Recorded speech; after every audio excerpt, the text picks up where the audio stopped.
My name is Arthur Mukembo. I am the Future Lab Studio lead here at the Innovation Village. The Innovation Village is Uganda's largest entrepreneurial ecosystem convener. We bring together founders, both current and aspiring. We connect them with corporate companies. We bring together entrepreneur support organizations and a range of other enablers within and beyond government, for example. And the whole idea is that, how do we create an enabling environment for these young people to thrive from an advocacy perspective, from an opportunities perspective through our innovation programs, so on and so forth. Once they're there and the environment enables them to play, how do we come in and do what we call support on the building side, right? How do you build depth into your idea? So that's where we come in and do what is called venture building and corporate innovation. And then we have the opportunity to now mobilize what we call stage relevant capital as they make progress on their idea. The EdTech Monday is part of the initiatives under our education lab. The Future Lab Studio works through sector thematic labs. We've got agriculture, education, healthcare, a range, about 12 sectors where we place a particular sense of importance or urgency in Uganda's development agenda, or how we want to use tech to solve pressing problems in Uganda. And education is very key and core to such a conversation. So it's where we have partnered with the MasterCard Foundation through the Center for Inclusive Teaching and Learning in ICTs. And the idea is that together can we do three things quite well. One is, can we crowd in partners, right? Can we bring together government, private sector, parents, all these people who have an interest in the topic? Two, can we showcase the interesting things that they're doing that are making it possible to leverage ICTs in education? And then three is that, can we build a vibrant community of practice around that, right? So that we're constantly pushing the limit from a research and development perspective. We're pushing the limits from a thought leadership perspective. We're really trying to make it possible for education to move into that next century and therefore prepare Ugandan talent as early as possible to be the thought leaders, the innovators of tomorrow. We have a certain mission we're trying to pursue around modernizing the education sector in Uganda using technology and deliberately working with partners. If we looked at the education sector in Uganda and we're trying to find a way to leverage tech to solve it, can we first start by identifying what we call grand challenges? What are the big systemic issues that are broken in the education experience for our young people? Then, having identified those, what would it take to leverage tech to solve them? But we're not giving our own theory. We're saying let's kind of work together with the practitioners in the sector and the people who are affected by it. Having gotten that alignment, we then put together a range of pathways to get resolution on them. Things like innovation. Just come together and let's throw things at the wall and see what sticks.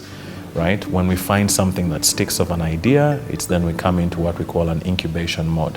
Right? Let's see how far we can stretch that idea from a validation perspective. Go out there and talk to people. Do they also concur with you or concur with us that indeed that is a problem, that indeed the approach you're proposing can actually work? If we have alignment at that level and we've launched an early dirty version, what we call a minimum viable product, can we go out then and accelerate it, essentially put some focused energy, some focused resources behind it to say, okay, let's move it from one milestone to the next milestone and prepare to take it out to market. We cannot underscore the value of teachers, of educators in this process. And if they're expressing to us that something is making that journey uncomfortable for them, right? I think it behooves us to take a moment and just really try to understand the crux of that issue, right? And to find innovative ways that we could potentially come up with solutions that make it that much easier for them to do an already difficult job. From that perspective, what we're saying is, how can technology help to reduce some of that burden, right? Could we, for example, do digital skilling for some of these teachers, get them into familiarity with these tools, get them into incorporating these tools into their pedagogical experience and delivery? Could we get these teachers to also see how they can leverage ICTs to enrich the experience, right? If you look at the distribution of electricity across the country, right, it may be that for some communities in Uganda, that's just not a viable proposition, right? They don't even have physical classrooms, let alone be able to have electricity in them, let alone be able to now acquire devices and whatnot, right? So how can we organize ourselves to tackle such an infrastructure issue? Why should it be that kids in some of these more remote areas of Uganda will never have?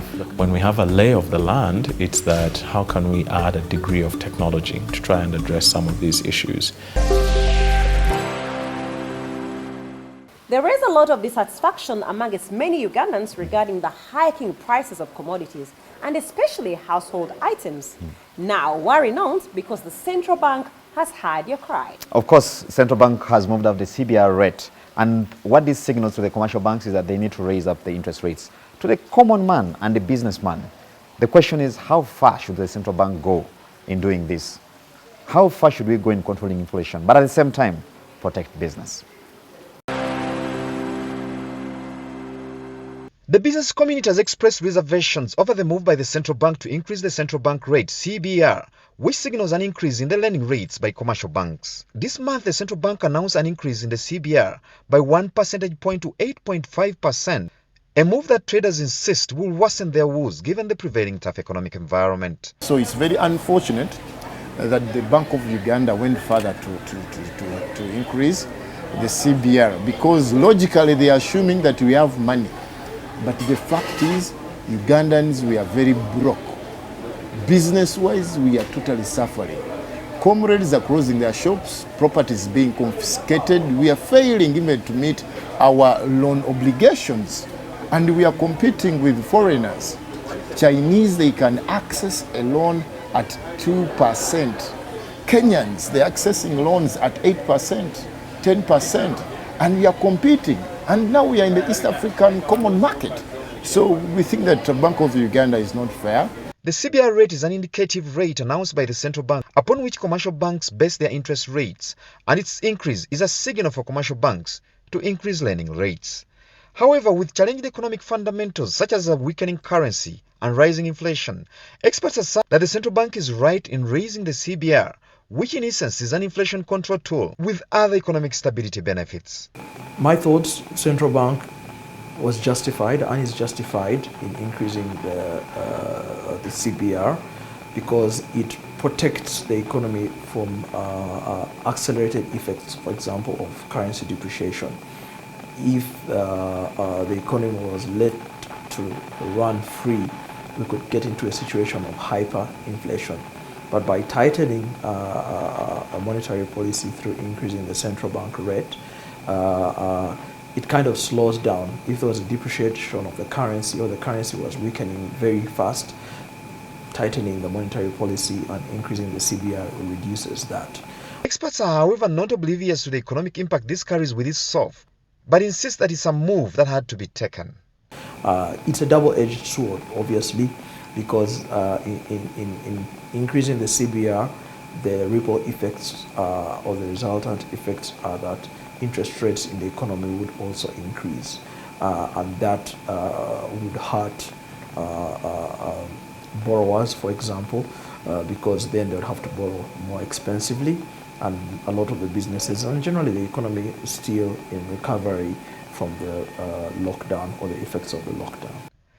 Pundits also note that controlling inflation, which is the central bank's main concern, should go beyond just using monetary policy tools like raising the CBR rate, given other external and internal factors driving prices currently. But remember that Uganda's inflation is cost-driven, and by that I mean that the inflation is being caused by increases in prices of, say, fuel, increases in prices of basic commodities on the back of global political events like the Ukraine-Russia war that's affecting wheat, which is the main component of food, and also, for example, local increases in prices of grain because of prolonged drought across the country.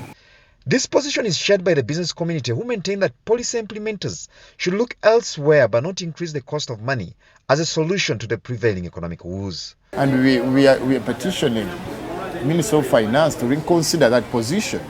We just have deficit in supply. Now, like for petrol, there is a deficit and there is high demand.